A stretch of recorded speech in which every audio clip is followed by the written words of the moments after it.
Hello everyone, and now we are going for the therapeutic exercises at Kiny Lab. And here is the short.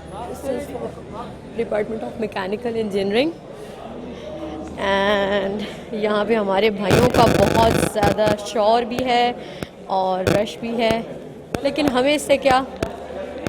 और ये हम जा रहे हैं नीचे, काइनी लैब में जा रहे हैं फॉर।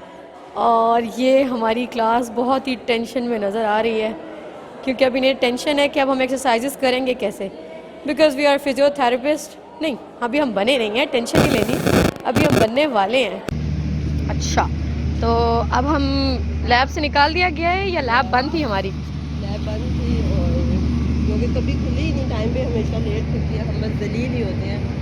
खैर, अब हम जाएंगे FT10 में, वहाँ जाके देखते हैं FT10 में क्या होने वाला है। FT10 में हम सब लोग जाके बेंच पे लेट जाएंगे। ओह अच्छा, बेंच पे, क्योंकि हम फिजियोथेरेपिस्ट हैं तो अब हमने जो अपर लिम है उसको फुल बिगाड़ने की कोशिश करेंगे, क्योंकि हमें एक्सरसाइज तो बिल्कुल भी नहीं आती अपर लिम की। लेकिन हम 5th सेमेस्टर में अनफॉर्चुनेटली पहुंच गए हैं। खैर, आओ देखते हैं क्या सीन हो गया FT10 में। अच्छा जी, वहाँ जाते हैं। फिर बताएं इस टाइम आपको ठंडी ठंडी हवाओं में कैसा फील हो रहा है? हवाओं में यार ठंड तो बहुत ज़्यादा है ना। चलें, ये सूरज भी आ गए, सूरज भाई आ गए हैं। हवा नहीं है, आपको हवा महसूस नहीं हो रही? नहीं, आपको नहीं पता कि air is all around us? ये जुमला नहीं सुना आपने बचपन में कभी? बहुत कम है। अच्छा, मैंने तो हर टाइम यही सुना है कि air is all around us.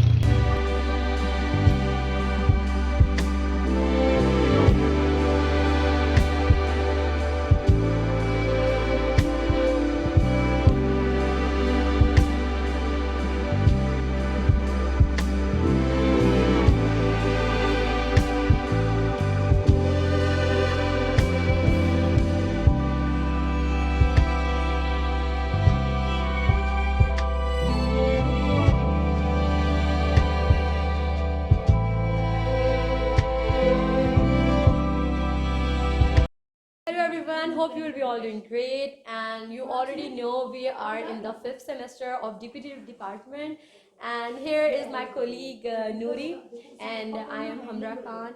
And now what we are going today, we are going to do manual exercises of therapeutic exercises. And what we are discussing in the therapeutic exercises today, basically आज हम करने जा रहे हैं upper limb की exercises. और upper limb की exercises के लिए हमारे पास यानी कि हमारी फ्यूचर डॉक्टर नूरी जो है हमें हेल्प करेंगी। पहले मैं कराऊंगी हमरा को शोल्डर पे मूवमेंट्स। शोल्डर पे हमारे पास 6 मूवमेंट्स आते हैं: extension, flexion, internal rotation, external rotation, abduction और एडक्शन। इसके लिए हमारे पास ज़रूरी होगा इसके लिए हमारे पास ज़रूरी होगा कि हम पहले पेशेंट को एनाटॉमिकल पोजीशन में लेके आए। हमारे पास एनाटॉमिकल पोजीशन ये होती है कि stand straight, feet slightly apart और पाम फेसिंग फॉरवर्ड और हेड इरेक्ट होगा। फिर इसमें हम अप्लाई करेंगे शोल्डर पे। हमारे पास जो पहला मूवमेंट होगा वो होगा शोल्डर फ्लेक्शन। तो उसमें हम क्या तो इसमें हम पहले हाथ को इधर, ये वाला हाथ इधर रख के सपोर्ट करेंगे, हैंड को इधर रख के हैंड को पकड़ के ऐसे ऊपर लेके जाएंगे। तो ये हमारे पास हुआ शोल्डर फ्लेक्शन। पास आती है शोल्डर एक्सटेंशन, और इसमें हम क्या करते हैं कि एक हाथ से हम एल्बो से हाथ को सपोर्ट करते हैं, दूसरे हाथ से हम हैंड पकड़ते हैं और ऐसे पीछे की तरफ लेके जाते हैं। तो इसको कहते हैं हम शोल्डर एक्सटेंशन। तो you mean to say that this is flexion and this is extension.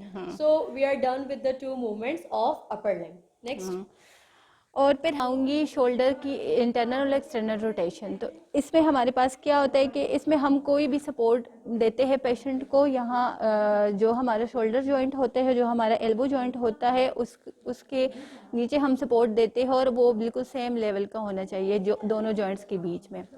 इसमें हम क्या कहते हैं कि ये हमारे पास न्यूट्रल पोजीशन है, तो न्यूट्रल से हम पीछे की तरफ लेके जाते हैं, तो ये हमारे पास एक्सटर्नल रोटेशन हुआ। और है न्यूट्रल से हम अगर अवे फ्रॉम बॉडी जाते हैं तो ये हमारे पास एक्सटर्नल रोटेशन हुआ। और फिर न्यूट्रल पे आके फिर न्यूट्रल से हम टुवर्ड्स बॉडी जाते हैं तो ये हमारे पास इंटरनल रोटेशन हुआ। अब हमारे पास आते हैं दो मूवमेंट्स जिसमें हमारे पास है एबडक्शन और एडक्शन। तो इसमें हम क्या करते हैं कि अगर हम हैंड को बॉडी से अवे लेके जाते हैं तो ये हमारे पास एबडक्शन आ जाता है, और अगर हम शोल्डर को बॉडी के करीब लेके आते हैं तो ये हमारे पास एडक्शन आता है। अब दो मूवमेंट मींस के हमारे पास दिस वन इज एबडक्शन हाँ, and this is adduction. Adduction. हाँ, आते हैं एल्बो पे दो मूवमेंट्स, फ्लेक्शन एंड एक्सटेंशन। तो हम अगर ये न्यूट्रल पोजीशन है तो हम अगर टुवर्ड्स बॉडी लेके जाएंगे तो इसमें ये हमारे पास फ्लेक्शन होगा, और अवे फ्रॉम बॉडी ये हमारे पास एक्सटेंशन होगा। हमारे पास मूवमेंट्स आती है रिस्ट पे। तो रिस्ट पे हमारे पास फ्लेक्शन हम करवाते हैं टुवर्ड्स द बॉडी मूवमेंट, तो ये हमारे पास फ्लेक्शन हुआ, और अवे फ्रॉम द बॉडी ये हमारे पास एक्सटेंशन रिस्ट का। फिर मूवमेंट्स आती है फिंगर्स पे। तो फिंगर्स पे भी हमारे पास फ्लेक्शन और एक्सटेंशन, तो हमारे पास हुआ फ्लेक्शन और अवे फ्रॉम द बॉडी हुआ एक्सटेंशन। लेकिन हमारे पास फिंगर्स पे दो मूवमेंट आती है, फ्लेक्शन और एक्सटेंशन। तो ये जो हम fingers towards the body move करेंगे ये हमारे पास हुआ फ्लेक्शन, और अवे फ्रॉम द बॉडी ये हमारे पास हुआ एक्सटेंशन। और इस तरीके से हमारे पास होती है एक्सटेंशन और फ्लेक्शन मैंने स्पाइन पोजीशन में की थी, और एक्सटेंशन जो है हमारे पास साइड लाइन में होती है, ठीक है। और अब वो बैठने वाली बता देती हूँ।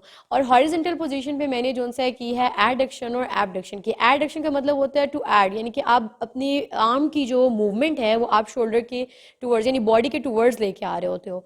और जो एबडक्शन है ABD से वर्ड याद रख लें कि ABD which means move toward away from the body, ठीक है जी। एड मीन एड यानी कि आप अपनी आर्म को बॉडी की तरफ लेके आ रहे हैं, और एबडक्शन मीन्स कि आप बॉडी अपने आर्म को बॉडी से अवे लेके जा रहे हैं। Total movements of upper limb off shoulder हमारे पास 6 मूवमेंट्स थी हमारे पास बेसिकली शोल्डर की, जिसके अंदर हमारे पास इंक्लूड होता था abduction, adduction, flexion, extension, external rotation और इंटरनल रोटेशन। ये हमारे पास टोटल 6 मूवमेंट्स थी शोल्डर की। And after that we have after shoulder we have elbow, elbow in it. And elbow के अंदर हमारे पास 2 मूवमेंट्स होती हैं। And after elbow we have wrist, and wrist के ऊपर भी हमारे पास टोटल 2 मूवमेंट्स होती हैं। And we have fingers in it, और फिंगर्स में हमारे पास टोटल कितनी मूवमेंट्स होती हैं? 2 मूवमेंट्स होती हैं। तो ये हमारे पास बेसिकली ये सिर्फ स्पाइन और लाइंग और हॉरिजॉन्टल की कुछ पैसिव मूवमेंट्स थी जो पेशेंट खुद परफॉर्म नहीं कर सकता, जिसकी वजह से हम लोग डॉक्टर को असिस्ट करते हैं कि हमारे पास ये जो मूवमेंट्स हैं ये डॉक्टर परफॉर्म करता है पेशेंट के ऊपर। ये हमारे पास टोटल मूवमेंट्स थी upper limb off shoulders, okay. और ये हमारे पास मूवमेंट्स हो गई complete. So let's talk with her. Is it enough for today? Yeah, it is enough for today. Thank you so much. Thank you so much for watching us. We will back with the passive movements of lower limb with another video. And don't forget to like our video and press the bell icon button. And और ये हम आए हैं canteen वाले uncle के पास क्योंकि हमारे पास mask नहीं है। अंकल मास्क कितने का है? 20 का, यानी कि यूनिवर्सिटी ऑफ लाहौर में कुछ सस्ता मिल रहा है। ये ले। And we got 2 masks from here. Thank you, uncle.